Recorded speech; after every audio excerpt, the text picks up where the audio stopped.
Alright, what's going on, guys? T-Tor is back here for another video. This is going to be the first riding vlog on the Navi. Let's go ahead and get this thing fired up. I rode it to the store earlier today, so no need to use the choke. Just gonna hop on the bike and go. Now, as you can tell, the bike has 42 miles on it, and let me tell you, those 42 miles have been nothing but a freaking blast. I don't know, something about the simplicity about this bike, even though it is carbureted, which isn't a big deal, but just being able to hop on and just go, all you got to worry about is gas and brake is so nice. Like I said, this thing's not very fast. It's just a little 110, so it does like 0 to 40 eventually. And it's a super windy day out today. Let's go here to the soccer complex. Hopefully we're not picking up too much wind noise. I bought this bike, I've had it about 2 weeks now. It's just been so daggum cold here in Florida. I haven't really been able to put any freaking miles on the bike. That's why I said it's only got 42 miles on it. And it's funny, I put a MNNTHBX Intake on this bike, and the intake itself is louder than the factory exhaust, which I think that was funny. And once I get done filming this video today, I'm going to be doing the MNNTHBX jet kit. I'm going to be taking the factory carburetor off so we can put that new one on. This bike is extremely comfortable to ride too. Like I said, I'm 6 foot, just ride about 200 pounds. All right, let's just see how fast we can get this thing going in right here in this parking lot. I'm going to say 35, maybe 38. Here we go, full throttle.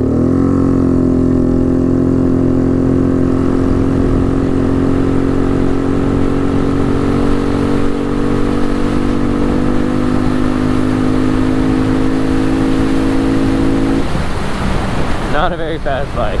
I think eventually, I've gotten this bike up to 45 miles an hour. Okay, so I'm gonna park the bike, and we're gonna go over a few things about this bike.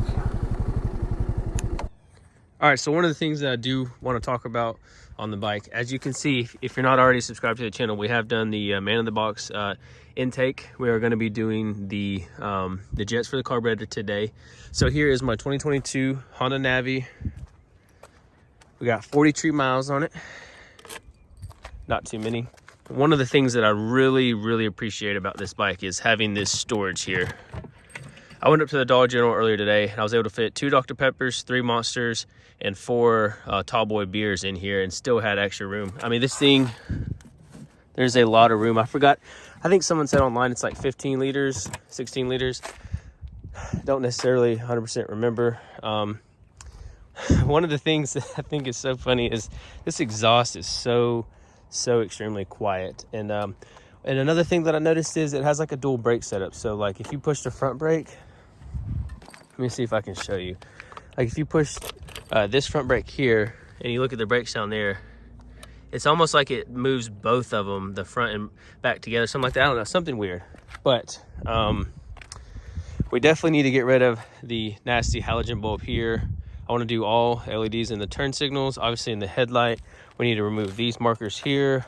Gotta get a nameplate for the bike. I'm either gonna name the bike or just put a Navi plate on there. Obviously, we need to get rid of this fender, these reflectors, and hopefully we'll probably get we may get a fender. I don't know if we'll change up the rear end too much. I like to obviously do LED brake light and tail light. I wish I could give you guys an accurate depiction of how many miles per gallon you get. I tell you what, I'm gonna run this thing down to as low as I possibly can, and then we'll see exactly how many miles we can get out of it. Now, one thing that I have learned, I either left the key on with the switch on, but somehow I ran the battery completely dead. And another cool thing is so if your battery ever dies, there is a kickstart right here that you can use. Super simple. I think I was able to kick the bike on in like 1 or 2 simple kicks. So other than that, you know, the bike is pretty simple. Got your parking brake here if you want to start the bike up on the center stand. Here is the the gas. There's no really, the gas cap doesn't, it just kind of locks, and then your gas kind of just gets held in that little spot right there. Okay. Super simple. And yeah, that's pretty much it. Let me put the bike on the center stand and let you guys hear give you guys some revs and let you guys hear what the intake sounds like. All right, let's get this thing fired up. I'm telling you, this bike is super quiet. I'm telling you, the intake is a lot louder than the freaking exhaust. Oh, I can't wait till they come out with some exhaust for this bike. Give you some revs.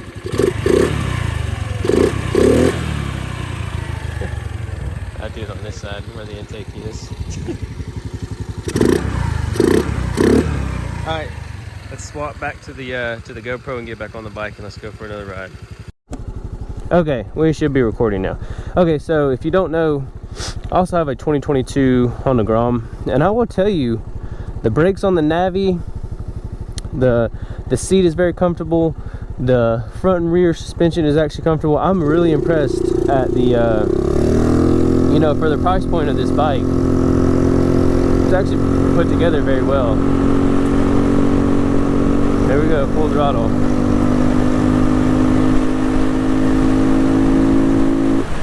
Almost 40. Hopefully when we get those jets in, we can open this thing up a little bit more. But yeah, everything, like I said, I have really no complaints about this thing. The only real thing that I mean, I can't really be that picky about it because the price point of the bike is, I wish, you know, we had an actual LED headlight like the Grom does. The transmission is fantastic. Like I said, like I mentioned before, it's awesome being able to just hop on the bike, go, like super comfortable.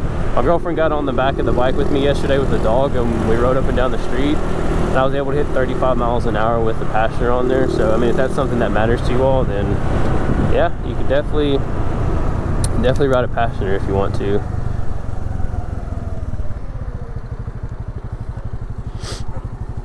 I actually like the way the mirrors look on this, like that, because on the Grom I thought the mirrors looked like, oh, nice turn signal. Yeah, thanks for waving back. You know, the mirrors on the Grom to me look like alien freaking antennas, but I think the ones on the Navi actually complement it pretty well. Let's see if we can actually get going up to 40 miles an hour. This is gonna take a while, but I've got faith in her.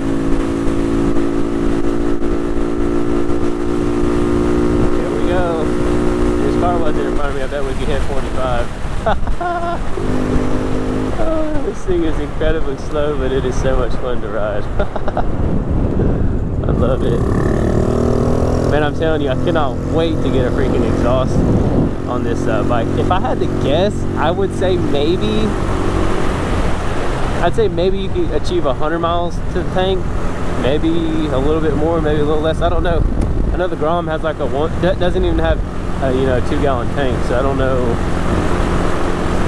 This probably has an even smaller tank. And I posted a video a couple days ago, and man, compared to the prices you guys are paying, I paid almost 30 grand for this thing, which I'm starting to think is a little ripoff, but I don't know. You know how it varies per state and inflation of everything that's going on right now. So I was just like, at this point, you know, it just is what it is. I got the bike, I'm not waiting. You know, I've been saving up for it, so you know, I knew there was going to be a little bit of a markup on the bike. But I think when I first put my deposit down, they quoted me like $2,400 out the door, or $2,500, and then being that I paid like $29.97 or $92 or something, I was a little disappointed, but it is what it is. I will say the brakes on the bike work absolutely phenomenal. See how fast you come to a stop. They don't feel squishy. Like I said, they actually feel pretty good. Like I said, I'm impressed. I haven't rode this bike at night, for one, because I think this headlight's a piece of crap. You probably can't see shit with it riding. Excuse my language. So let's take a left.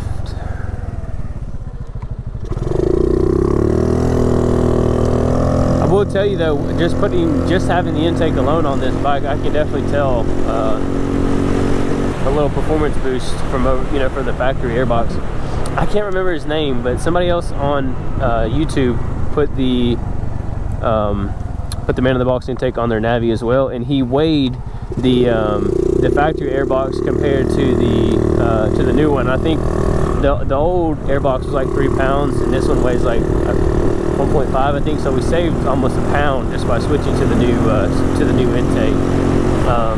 Haven't really I've seen people install the jets on the Navi, but haven't really given a review of how well the jets perform with the man in the box intake. Don't know about that. Hey. So unfortunately, I was going to be putting the Vance & Hines exhaust on the Grom, but after 2 failed attempts of it working between the mid-pipe, the muffler, the hardware, you know, I just told them that they could have it, send it back, refund me my money, and I went ahead and I bought the exhaust that I should have bought to begin with, the most power-proven exhaust on the market for the Grom, which is the Yosh exhaust. It'll be here Tuesday, so I will definitely be putting that exhaust on the same day. Like I said, I'm going to be doing the jets today. I may do the Grom clutch plate with 6% stiffer springs today as well. I don't know. Me and the girl have a few things planned that we want to do today, so don't know if I'll be able to get to all of that, but I will definitely be doing the jets on this carburetor. If there's anything else you guys would like to know or see about this bike, please let me know. You know, as the world of not creators, but the aftermarket world of parts start getting developed for this, of course we're going to do it.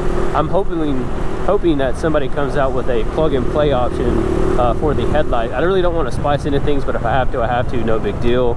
Like I said, hopefully we get someone to come up with LED front and rear turn signals, the brake light, plug and play LED headlight, and I'm sure there's going to be a bunch of stuff developed. I'd like to, you know, obviously change up the wheels. Who knows? Do the plastics, vinyl wrap the motorcycle. There's just endless amounts of things that I want to do this bike.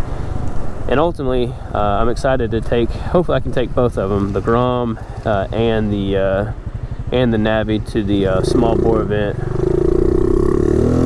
That is my goal, to take both of these out to the small bore event. Okay, so that's going to do it for today's video. Like I said, if there's anything else that you're interested in learning or seeing about the Honda Navi, please let me know. Thank you all so much for watching. Please leave this video a big thumbs up. Even if you didn't like today's video, please leave it a big thumbs up.